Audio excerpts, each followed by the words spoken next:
That's meant to be the correct colour. The camera's playing tricks. Right, this is a bad start, isn't it? Here we go. What's going on? Right. The instructions, have a look at the previous film. The instructions give one pale blue as the correct underside colour, and then just round the corner from that gives a completely different colour, duck egg blue. Painted it duck egg blue, didn't look right. Got the right colour and it looks very green, but through the camera it looks like the right colour. Is it my eyes? I went rogue and I did that. The reason is I put up about 5 images of the underside of this aircraft on the computer screen, which I know can vary, but I squeezed the images together as close as I could, put the colour on my paintbrush and put it up against the screen. The paintbrush is now clean, and this was the colour. It matched so much that I put a spot of colour accidentally on the computer screen and I couldn't tell until I shut the picture down and I had to get that off. So this is the colour that is kind of the colour, but it's so vivid. I might have an answer. Anyway, you can see the difference. So that is the correct colour. That's the colour it looks like everybody else is using, and neither of them make me happy. And it's worth mentioning the little light, which I've sprayed over, is on the outside, and that again is according to the instructions. So I can paint the little light white or silver, as you do with a tank. Don't have to be precious about it. And away we go. I'm going to have to put the wings on before I do the undercarriage. Undercarriage is going to be down on this one, just to make a nice change. I thought it's about time, you know. Here we are then with lots of bits and bobs on. All the little spiky bits on here. 1 out of 3 on there.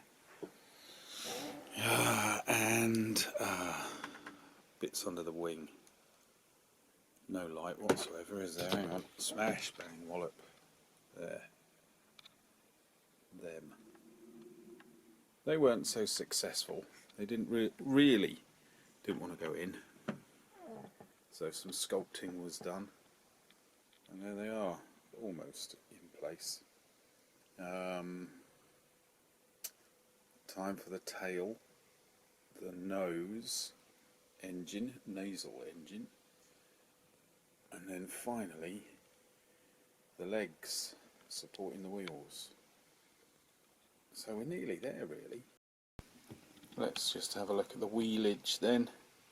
There it is, half in the spat, because this one has spats, how very of its era, and I've just got a feeling it's all going to settle down at slightly too much of a rakish angle.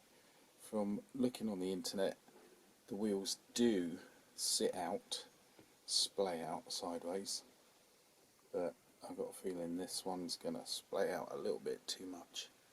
Never mind. What I'll do is do the other one and get round to putting the tail on. I still haven't finished the men off, and we're nearly there really, aren't we?